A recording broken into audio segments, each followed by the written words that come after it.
Hey, this is Israel, and I am doing a message that was brought up to me. I'm going to be reading this chapter, John chapter 8 verse 8 through 12. Okay. Then he stooped down again and wrote in the dust. When the accusers heard this, they slipped away one by one, beginning with the oldest until only Jesus was left in the middle of the crowd with the woman. Then Jesus stood up again and said to the woman, "Where are your accusers? Didn't even one of them condemn you?" And then the woman said, "No, Lord." And Jesus said, "Neither do I. Go and sin no more." Jesus spoke to the people once more and said, "I am the light of the world.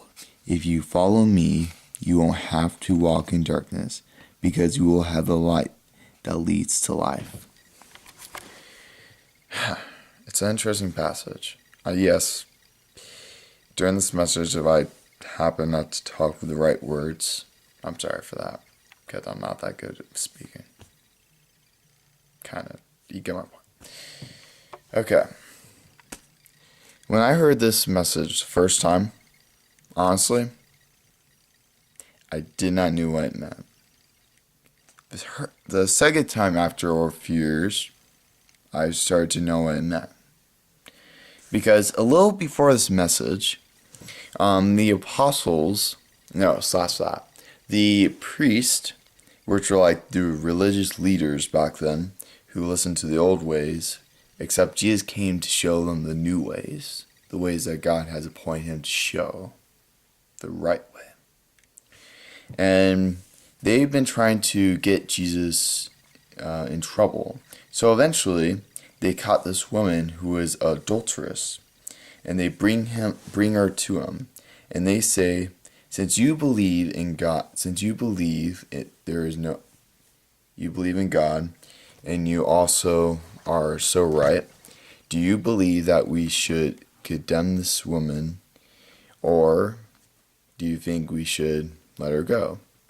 And obviously, they tried to trap Jesus, but instead, Jesus said something to them that they did not expect.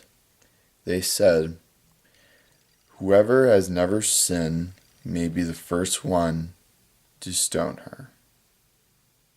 And obviously in that message, when I said, beginning from the oldest to the youngest, began to leave, because not one of them has sinned.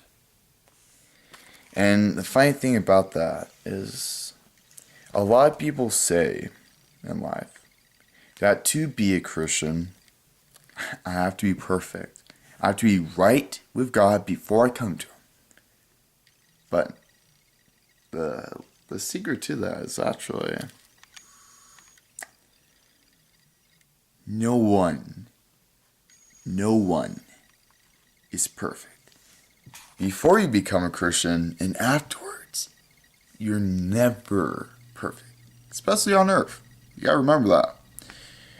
God knew that, and that's why he sent Jesus, because he knows that no matter what we do, we can never be perfect. He sent Jesus to show us that the only way that we could live, that we could be saved, the only way is through Jesus.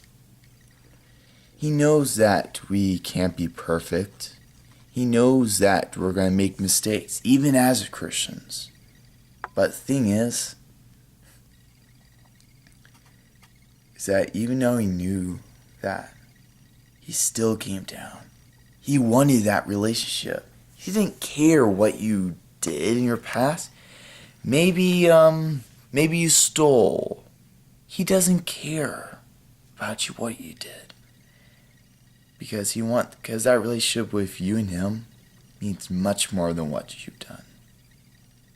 In fact, that is the reason why it says in the Bible that once you believe with your heart and say with your mouth that Jesus is Lord, and you believe in him, And when you become a new person, of course not automatically, you're going to become perfect. No one is perfect. Not even like that one friend you probably have that seems to have the perfect life. Most likely underneath, there's something going on in this life that isn't the highlight. Because no one has that highlight in their life. You see, to become a Christian, most people will say, well, I already said this. But the thing is that you guys, a lot of people that are hearing this still aren't getting that. God doesn't care if you're perfect. He doesn't care if you have the best life. He doesn't care how much you're, well, no, he does care how much you're struggling. Because the thing is that if God didn't exist, Sasa, if we didn't need God, we would have to be perfect not to need him. Are we perfect? There's going to be people that are probably like, whatever. But no. This video isn't meant to contradict what other people meant. No. This is meant to show you that in this message, when it showed that basically that no one, doesn't matter how great you are, how strong or how whatever you are, even when no matter how good you may think you are, when it comes to, it doesn't make you, give you the right. Like with this woman, this adulteress, I don't know what her life was before it showed this part of the story, but I know, this is what I do know. God didn't care. Jesus didn't care who she was. He didn't care of all the bad he did. Because this is what it says. It says if you confess with your heart of what you've done, he completely erases it from his mind. And he doesn't even remember what the bad we've done. He doesn't even remember it. So, if you think that you have to be right with God, no, Sasa. If you think you have to be perfect with God, that you have to have the best life ever, I'm here to tell you that you don't have to. Take my life. My life has never been perfect, and it can't, for more than one reason, can never be perfect. In fact, I can never even get close. Who would be able to? No one, except Jesus was. And the thing is that yes, he is perfect, but he still wants that relationship with you. It doesn't matter what you've done in your life. Let's say, for example, you've stolen. He doesn't care. Adulterous. Okay, I may be going a little too far. I don't know. Stop me when I'm wrong. But so far I don't think I am. He doesn't care what you've done. He just wants that relationship with you. And of course everything that comes after that.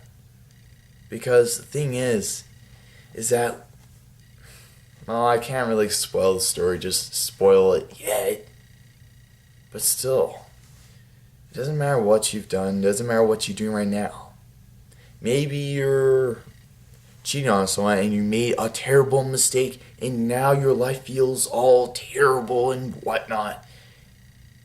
And then someone like says that it doesn't, and then it's like you should go to church, and then you're like, no. I want to be right with God. I can't right now. If you knew what I've done,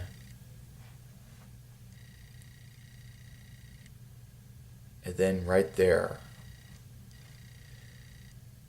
God knows what you've done. He knows everything, and he still loves you. So I don't think there's nothing that you could say, that can make God, you do have a point. I prefer you to be perfect before you come to me. No. He will love you for whatever you've done and whatever you will do. In fact, He loves us from the moment we exist within our mother's wombs till death and after. So I don't think there's nothing that you could come up with, nothing that I could come up with that will make God stop loving us. So if you think that you have to be perfect before you come to God, I just want to say I am so glad that that's not the case. God is always there for you.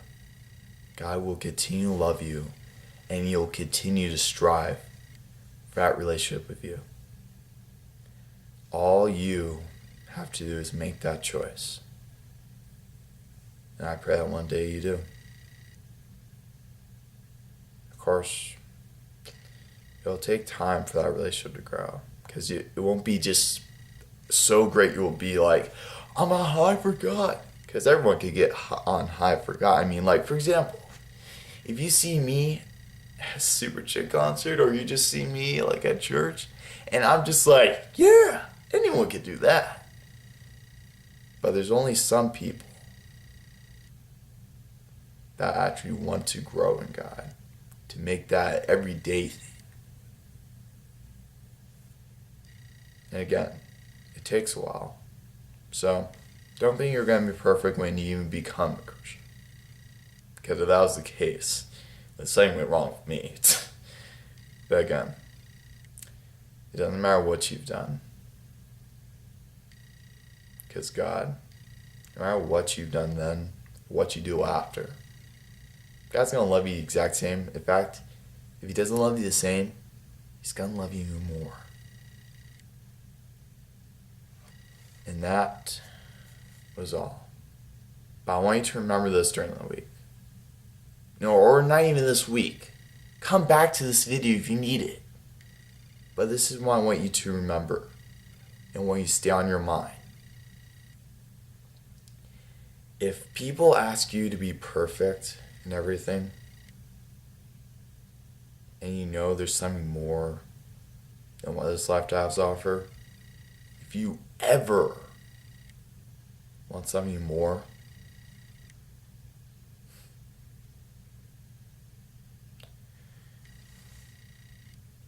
then I believe someone has the answer for that. And that person is Jesus.